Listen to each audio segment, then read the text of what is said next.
இந்தியாவினுடைய விடுதலைக்காக சமூக விடுதலை, பொருளாதார விடுதலை மற்றும் பல்வேறு விதமான சமூக முன்னேற்றத்துக்கு இந்தியா முழுமைக்கும் பல்வேறு தலைவர்கள், சமூக ஆர்வலர்கள் தங்களுடைய வாழ்நாளை முழுமையாக அர்ப்பணித்திருக்கிறார்கள்.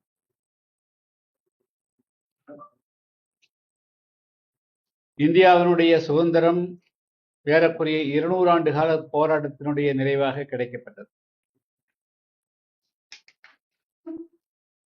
கன்னியாகுமரி முதல் காஷ்மீர் வரையிலும் சாதி, மதம், மொழி, இனம் கடந்து அந்நிய ஆதிக்கத்திலிருந்து இந்தியா சுதந்திரம் பெற வேண்டும், விடுதலை பெற வேண்டும் என்ற ஒரே நோக்கத்தோடு தங்களுடைய வாழ்நாளை அர்ப்பணித்தவர்கள் எண்ணற்றோர் உண்டு. அதில் தமிழ்நாட்டிலிருந்து பலரும் தங்களுடைய வாழ்க்கையை முழுமையாக அர்ப்பணித்திருக்கிறார்கள். எனவே அவர்களுடைய உழைப்பை, அவர்களுடைய தியாகங்களை எந்த ஒரு அரசியல் கட்சியும் தங்களுடைய சுய லாபங்களுக்கு அல்லது அரசியல் உள்நோக்கங்களுக்கு பயன்படுத்தக்கூடாது.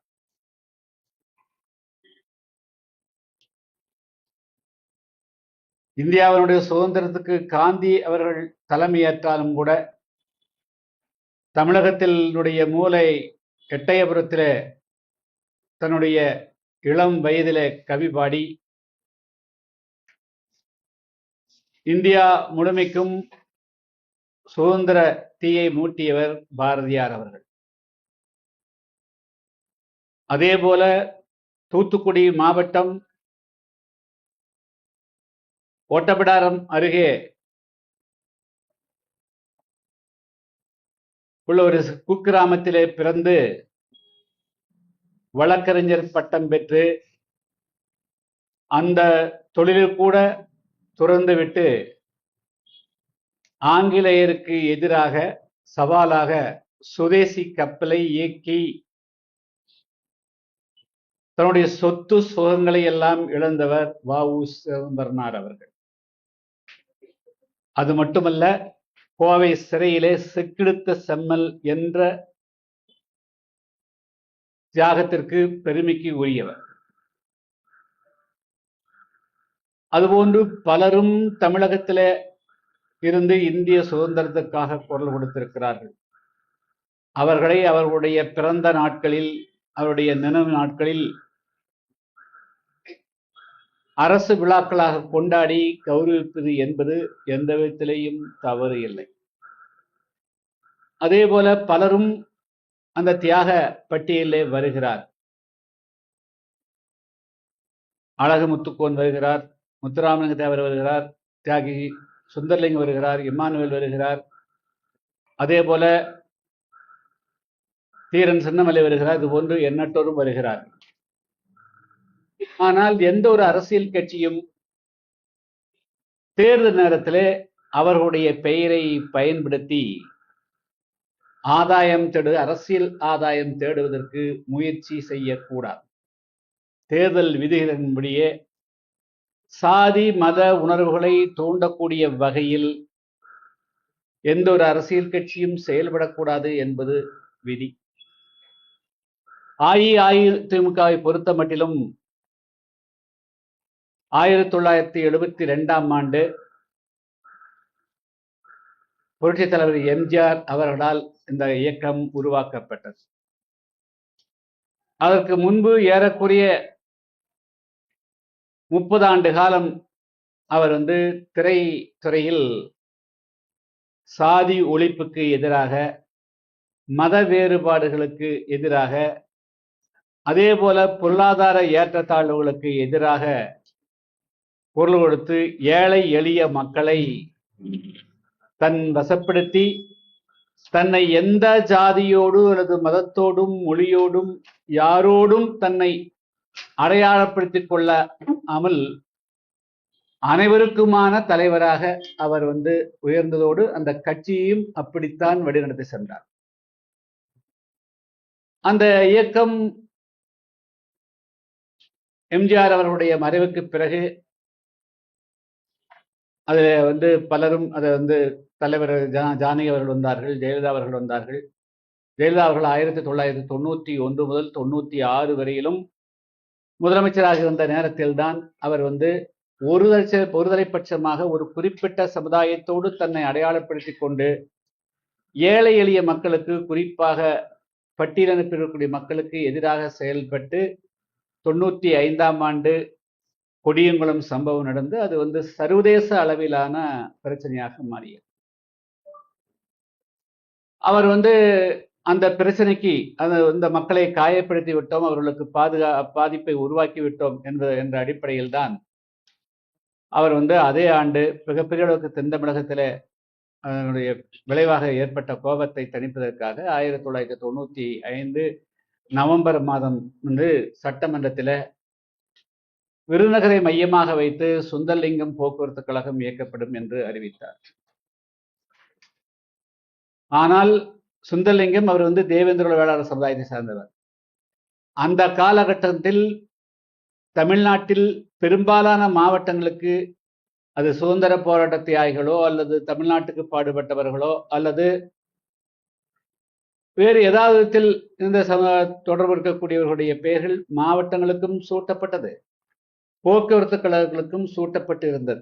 ஆனால் சுந்தரலிங்கத்தினுடைய பெயர் வைத்த உடனேயே அந்த பெயர் வைக்கக்கூடாது என்று தமிழ்நாட்டில் மிகப்பெரிய அளவிற்கு தென் தமிழகத்தில் அது பிரச்சனை ஏற்பட்டு அதுக்கு பிறகு நடைபெற்ற அனைத்து கட்சி கூட்டத்தில்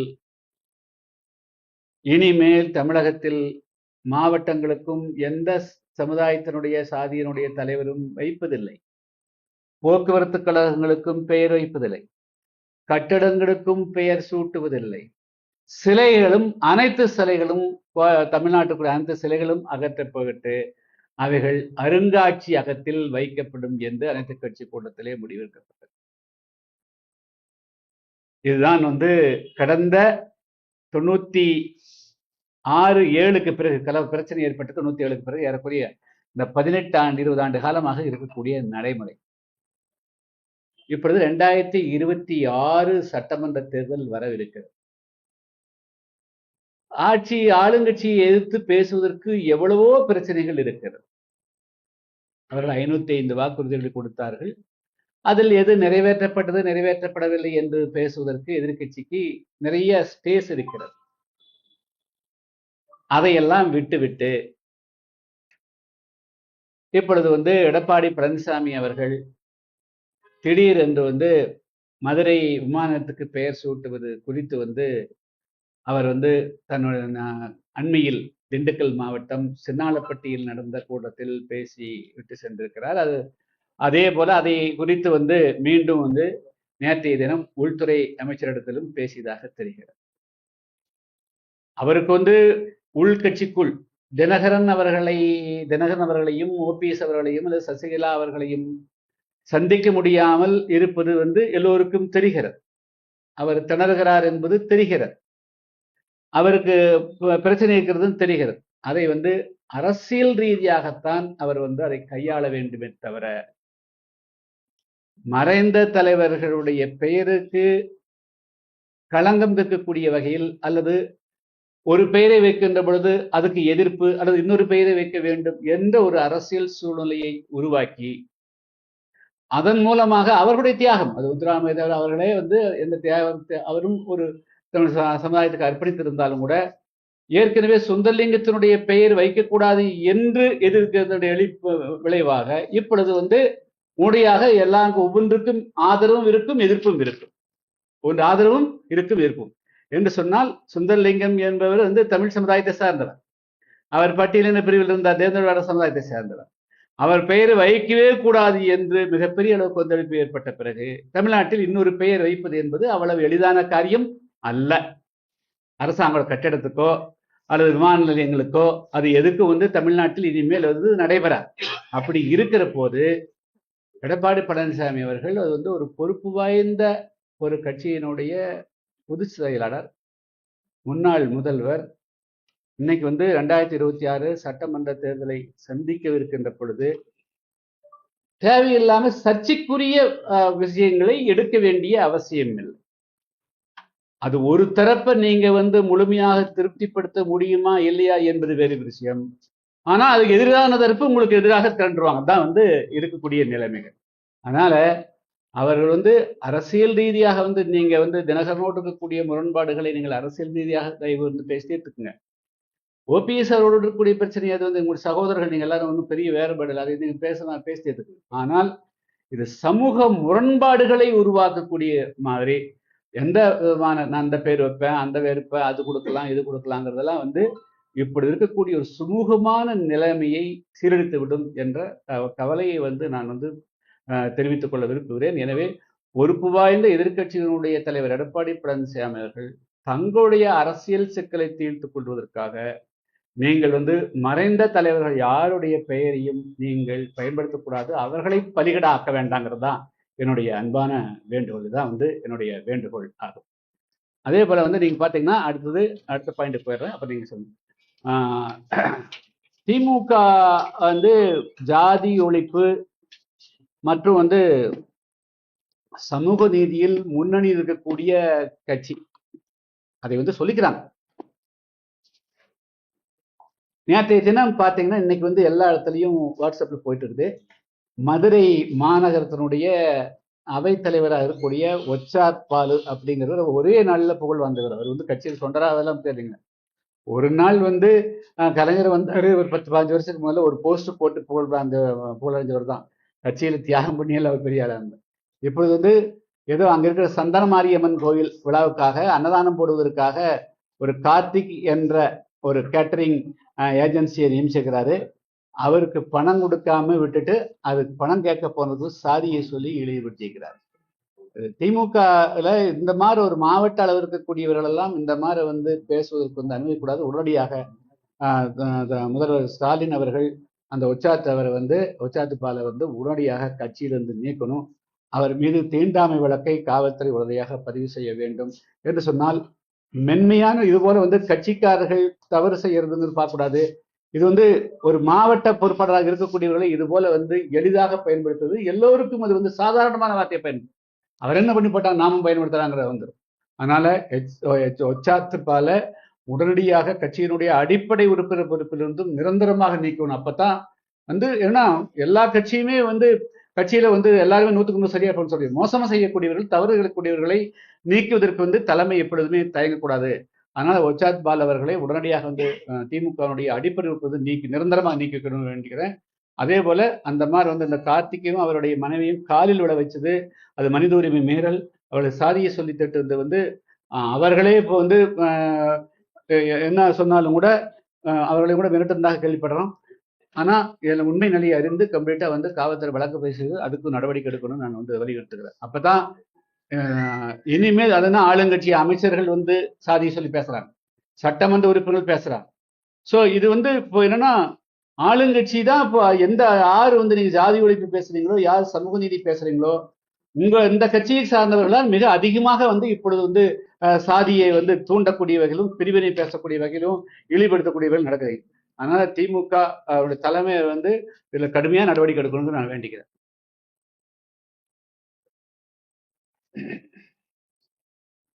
இப்போ உங்களுடன் ஸ்டாலின் அப்படின்னு சொல்லிட்டு ஒரு நிகழ்ச்சி தமிழ்நாடு முதல்வர் பாத்தீங்கன்னா அரசு அதிகாரிகளை அதிகமா வேலைக்கு ஒரு காரணமா ரொம்ப இவங்க புரியுறாங்க அப்படின்ற மாதிரி ஒரு அரசு அதிகாரிகள் எல்லாரும் போராட்டம் பண்றாங்க. 4.5 வருஷம் கடந்து போச்சுங்க. 4.5 வருஷம் ஏறக்குறைய 15 லட்சத்திலிருந்து 18 லட்சம் பேர் அரசு ஊழியர்கள், நிரந்தரமா இருக்கக்கூடிய 13 லட்சம் எடுத்தாலும் கூட டெம்பரரியா இருக்கக்கூடியவர்கள் 5 லட்சம் 18 லட்சம் பேர் அரசு ஊழியர்களார்கள். இவ்வளவு பெரிய அரசு இயந்திரத்தை வைத்திருக்கக்கூடிய ஒரு அரசு, 30க்கும் மேற்பட்ட அமைச்சர்கள், 160-170 பேர் சட்டமன்ற உறுப்பினர்கள், இவ்வளவு பேர் சேர்ந்து 4.5 வருஷமா அந்த மக்களுடைய அடிப்படை பிரச்சனைகள், மிக முக்கியமான பிரச்சனைகளை தீர்க்க முடியல. இந்த 4 மாசத்துல எப்படி தீர்க்க முடியும்? கடைசி நேரம் இது நாள் வரையிலும் அரசு அதிகாரிகளை நீங்க கம்ப்ளீட்டா முழுமையா விட்டுட்டு, அல்லது அரசு அதிகாரிகளை பயன்படுத்தி உங்களுக்கு சாதகமாக அவர்களை பயன்படுத்தி கொண்டு கனிவள கொள்ளையடிக்கிறதுக்கு அவங்கள தான் கையெழுத்து போட சொல்லிக்கிறீங்க. எல்லா தவறுகளுக்கும் அவர்கள் உடந்தையா பயன்படுத்தி கடைசி நேரத்தில் அவர்களை கசைக்கப்படுவது எந்த விதத்துல சரியா இருக்க முடியும்? அதன் மூலமாக பெரிய சாதனை ஒன்றும் சாதித்துவிட முடியாது. மக்கள் மனம் மாறுவார்கள் என்று சொல்ல முடியாது. ஆமா, அதாவதுங்க 2026 சட்டமன்ற தேர்தல் நாளுக்கு நாள் கொஞ்சம் சிக்கலா ஆயிட்டே இருக்குதுங்க. ஒரு தெளிவான அரசியல் சூழலை ஏற்படும் என்று பார்க்கின்ற பொழுது அது மீண்டும் மீண்டும் தெளிவற்ற நிலைக்கு தான் போகுது, தவிர தெளிவான நிலைக்கு வரல.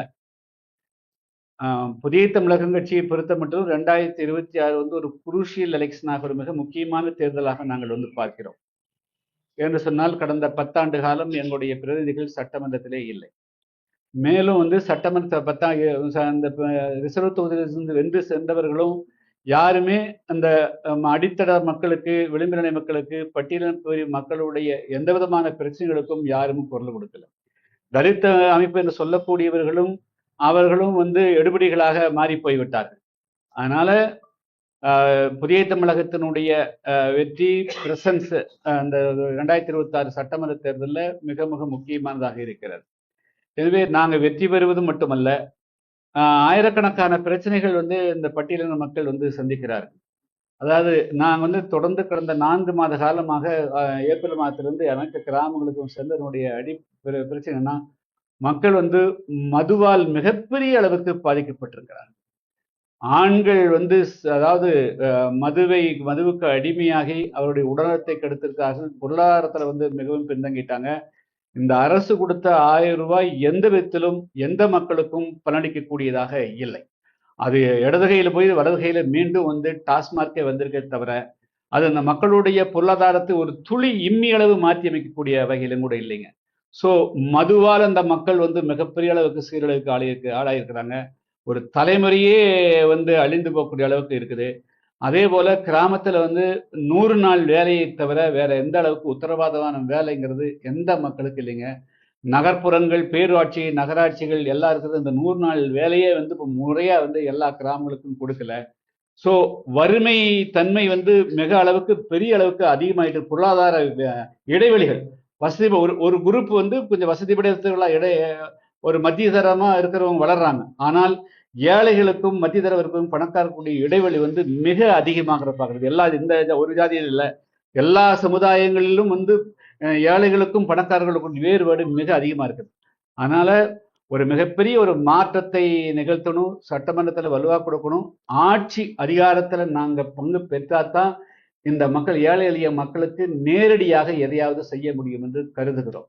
அதனால 2026 சட்டமன்ற தேர்தலை பொறுத்த மட்டும் ஆட்சியிலே அதிகாரத்திலே பங்கு என்பதுதான் எங்களுடைய பிரதானமான லட்சியம், கொள்கை. இதை யாரால நிறைவேற்றி தர முடியும், இது எப்படி நிறைவேற்ற முடியும் அப்படிங்கிறது எல்லாம் இப்படி இன்றைய கள நிலவரத்தில் எதுவும் சொல்ல முடியாம இருக்குது.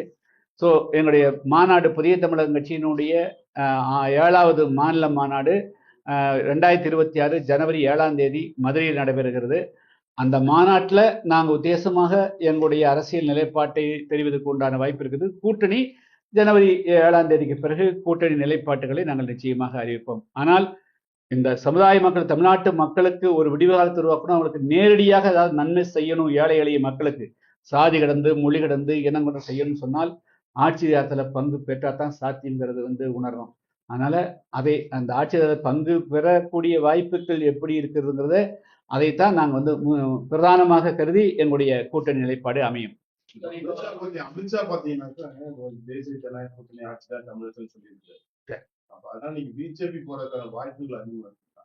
இல்ல, நான் இப்ப நான் தெளிவா சொல்லிட்டேன். இப்ப நாங்க நியூட்ரல் தான் இருக்கிறோம், நாங்க சென்ட்ரல் பொசிஷன்ல இருக்கிறோம். எங்களுடைய நோக்கம் தமிழ்நாட்டில் 2026 கூட்டணி ஆட்சியில ஆட்சி அதிகாரத்துல பங்கு வைக்கணும். இதுதான் எங்களுடைய பிரதானமான நோக்கம். அது சாத்தியமாகக்கூடிய வாய்ப்புள்ள அணிகளோடு தான் எங்களுடைய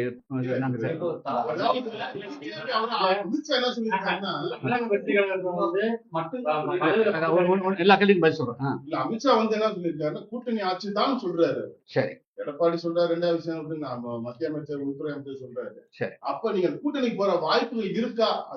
இல்ல, அதை 2026 ஜனவரிக்கு பிறகு தமிழ்நாட்டினுடைய அரசியல் களம் எப்படி இருக்கிறது என்பதை முழுமையாக ஆய்ந்த பின்பே முடிவெடுப்பேன் தவிர அதற்கு முன்பு எந்த முடிவும் எடுக்க மாட்டோம். எங்களுடைய நோக்கம் நாங்க வெற்றி பெறணும், சட்டமன்றத்துக்குள்ள போகணும், அன்றைய அரசியல் களம் எப்படி இருக்கிறது என்பதை ஆய்ந்த பிறகே முடிவெடுப்பதை தவிர முன்கூட்டியே எந்த முடிவும் எடுக்க மாட்டோம். தாவேக்காவுக்கு போறது வாய்ப்பு இருக்கு. அவங்க கூட்டணி இப்போதைக்கு ஆட்சி அதிகாரத்துல பங்குங்கிறது இல்ல. இருக்கிறது தமிழக வெற்றி கழகம் மட்டும்தான் இருக்கு. அப்போ உங்களோட கூட்டணி அதுல போகும்.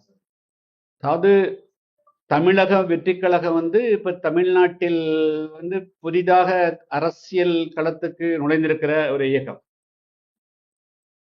அவர்கள் நாளுக்கு நாள் தங்களுடைய செல்வாக்கை தமிழகத்திலே அதிகரித்து வருகிறார்கள் என்றே தோன்றுகிறது.